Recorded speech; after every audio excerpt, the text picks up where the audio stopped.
Well, it's going on, Cardinal Nation. Well, a doubleheader sweep today. That's right, playing yet another doubleheader for I think the sixth time this year. We play in a doubleheader. Yesterday's game was rained out, so play a doubleheader today against the Chicago White Sox, and both these games we won, and they were both nail biters. 5-4 and 8-6 were the scores in these two games, and uh, these this doubleheader was a straight doubleheader, uh, with the second game only starting about 30-40 minutes after the first game. So, which you don't see super often. Usually, you see day night doubleheaders. So, but anyway, so in game one, Eric Fetty got the start, facing ironically a team he pitched for last year before joining the Cardinals. And we would take an early 1-0 lead in the top of the first. Wells Contreras a sacrifice fly, scoring Mason Wynn, who would have a leadoff walk that would put us up 1-0. And it would stay 1-0 until the bottom of the fifth. White Sox would tie it up 1-1. The run would score as Josh Rojas would be safe at first on an error by Mason Wynn, scoring shortstop Miguel Vargas, so that would tie it up 1-1. And White Sox then go up 2-1 on the bottom of the sixth, or on a RBI single by Miguel Vargas. That would make it 2-1 Chicago. And so Eric Fetty in this one would go 5 innings, gave up 2 runs. Only one of them was earned though. Walked 2, struck out 4 on 84 pitches. We would then tie up in the top of the sixth as Lars Nootbaar, with a bases loaded walk to tie up 2-2.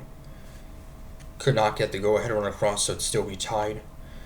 And then Steven Matz pitching in the bottom of the sixth will get a strikeout. However, the White Sox pinch hitter Lenin Sosa would reach first on a wild pitch by Matz, so a strikeout wild pitch. He'll then get the next guy out on strikes, but then a 2-run home run by outfielder Michael A. Taylor will give the White Sox a 4-2 lead. He'll then strike out the next two, so that's a 4 strikeout inning for Steven Matz, a rare feat there.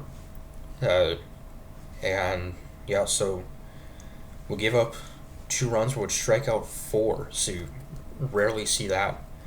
He would pitch into the seventh inning, and then after allowing a walk and a single, the rookie Andre Gurniel would come in and would get a fly out. Then in the top of the eighth, down only 2, with a runner on first, Alec Burleson, Los Contreras would tie it up 4-4. So for Contreras, who's had a big series, this is his 10th home run, and now 48 RBIs on the season for Wilson. After getting off to a very cold start in March and April, he's really heated up ever since early May. Then Nolan Gorman would be safe at first on an error by the White Sox pitcher. He would then advance to second on a wild pitch. Then we would take a 5-4 lead as pinch hitter Joel Pozo with the RBI single to put us up 5-4.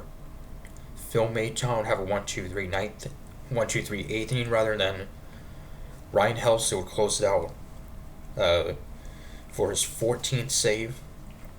So we were guaranteed a series win after winning in game 1, 5-4.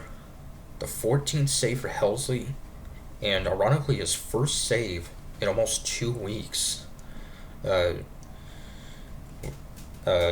oddly enough, actually, this is his first save since May 31st against the Rangers.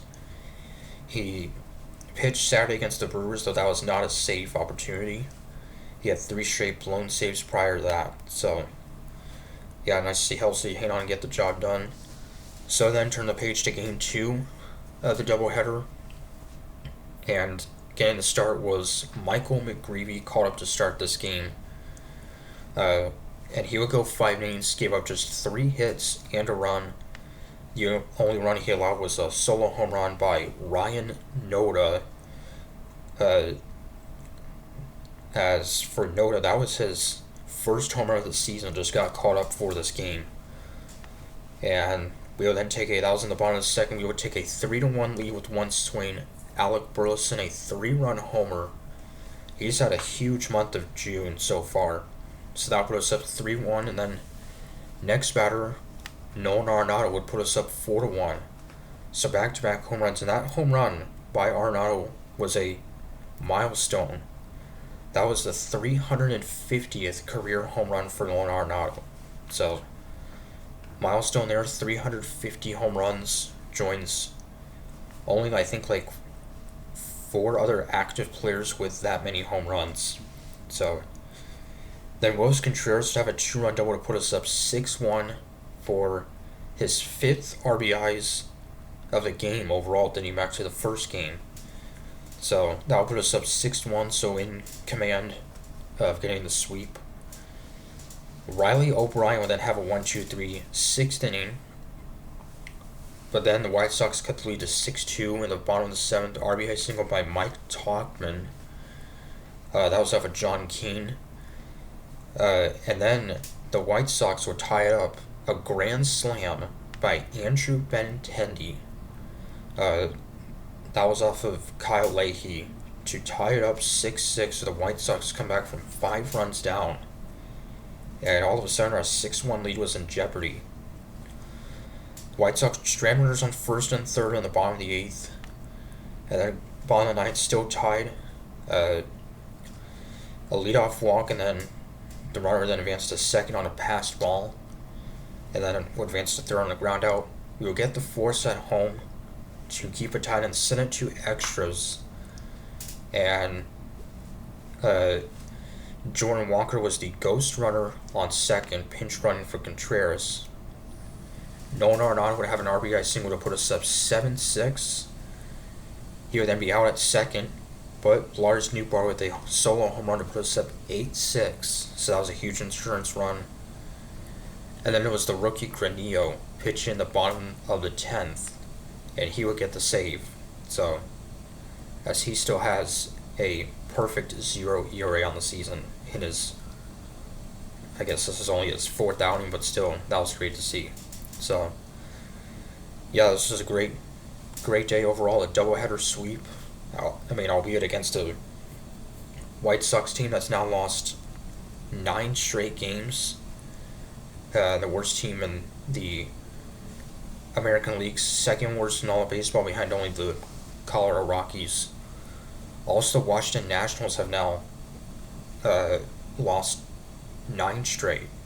So, anyway, we'll now come back home, host the Cincinnati Reds for the first of 3 and the first of a 7-game homestand, both against division rivals. So that'll be a big test coming back home. So, but yeah, so till Friday, Counter saying, go Cards.